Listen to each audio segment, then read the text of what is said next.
If you've been taking an omega-3 supplement and assuming it's the same as fish oil, that's not always true. In this video, I'll explain the difference between plant-based and marine omega-3s, what the research shows about their effects on cholesterol and heart health, and what I'll actually recommend for your daily routine.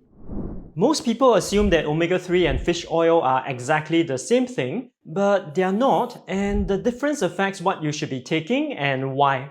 There are actually two distinct families of omega-3s, those from plant sources and those from marine sources. The plant-based omega-3 is called alpha-linolenic acid, or ALA for short, and you'll find it in flax seeds, chia seeds, and walnuts. On the other hand, marine omega-3s come in two main forms, eicosapentaenoic acid, or EPA, and docosahexaenoic acid, or DHA. These are found in fatty fish as well as fish oil supplements. Your body can convert ALA into EPA and DHA, but the conversion rate is very low. Studies suggest that only around 5 to 15% of dietary ALA is converted to EPA, and less than 1% may be converted to DHA.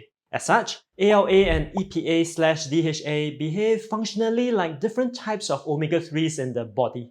When most people say they are taking omega-3s, they usually mean a fish oil capsule. However, flaxseed oil supplements are technically also omega-3s. Understanding that distinction matters because the research for each type of omega-3 looks quite different. A 2020 Cochrane review pulled data from 86 randomized controlled trials and found that increasing supplemental EPA and DHA had little or no effect on suffering major cardiovascular events like heart attacks and strokes. There was a possible slight reduction in the risk of deaths from heart disease by 8%, and there was evidence that highest versus lowest intake of EPA and DHA could reduce triglycerides by 0.24 millimoles per liter, or 15%. These are the fats in your blood which are also a risk factor for heart disease. On the other hand, there was no benefit found for LDL cholesterol. The picture for ALA from plant sources is similar, with the same review finding that increasing the intake of ALA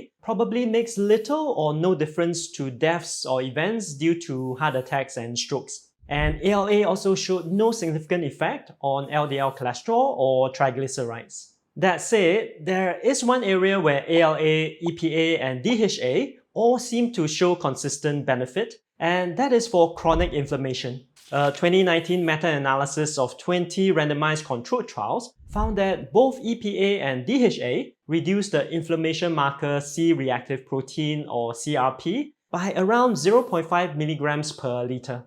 And a separate meta-analysis showed that ALA supplementation also reduced CRP by 0.38 milligrams per liter. So, taken all together, both plant-based and marine omega-3 supplements appear to offer protection against chronic inflammation, with fish oil being a specific tool that could also be used to reduce triglycerides. These results don't appear overly impressive, so why do people with higher levels of omega-3 in their bodies consistently have better heart disease outcomes? Before I get into that, help me hit the like, share, and subscribe buttons and turn on the notifications. And if you found this useful, check out this other video where I do a deep dive into whether omega-6 and seed oils actually cause inflammation. If you're wondering which omega-3 supplement is the best one to take, you might want to reconsider whether you should be getting your omega-3s from whole food instead. Let's take a look at this interesting 2016 study. Rather than relying on people to recall what they ate, the study instead measured omega-3 levels that were directly in the blood and tissues of participants across 19 large studies with more than 45,000 people. Higher circulating levels of ALA, EPA, and DHA were each independently associated with a 9 to 10% lower risk of dying from coronary heart disease. A large Singapore study that followed over 63,000 adults further supports this outcome from a dietary perspective. Compared to lowest intake, highest intake of EPA and DHA from food was associated with a 14% lower risk of dying from heart disease. Highest intake of dietary ALA was also associated with a similar 19% lower risk. Even more striking was the finding that highest combined intake of dietary ALA and EPA/DHA was associated with an even more significant 33% lower risk.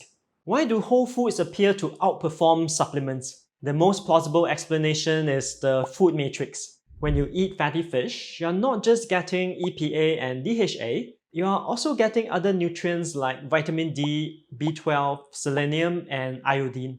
When you eat ground flaxseed or walnuts, you're getting an amazing boost of fiber, antioxidant minerals, vitamin E, lignans, and polyphenols, none of which survive in a supplement capsule.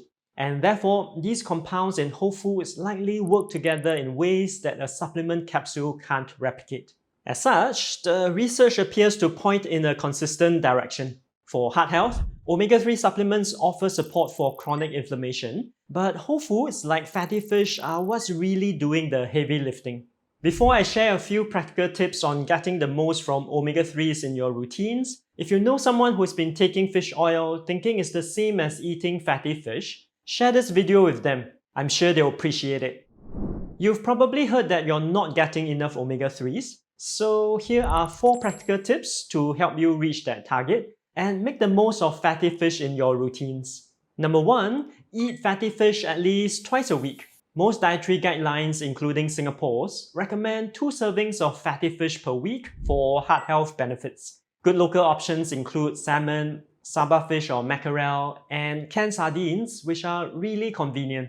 If you have access to a Japanese supermarket, grilled eel or unagi, and shishamo or smelt are great options as well. Number 2, don't deep fry your fish. Deep frying not only degrades omega-3 content, but also adds more fat and calories to the dish. A 2023 meta-analysis found that higher intake of fatty fish was associated with an 11% lower risk of heart disease. But higher intake of fried fish actually raised the risk by 3%.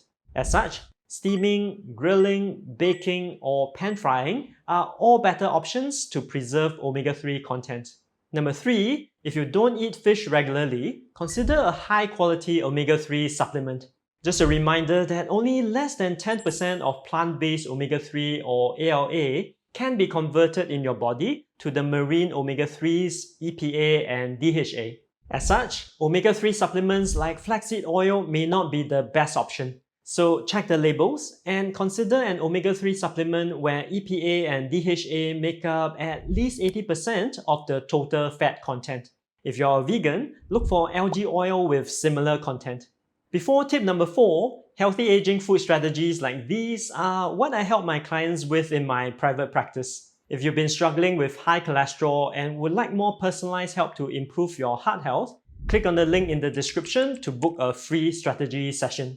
Number 4, besides fatty fish, get your plant-based omega-3 or ALA also from whole foods. Remember the Singapore study that found a 33% reduction in the risk of dying from heart disease that came from the highest combined intake of dietary ALA and EPA/DHA together.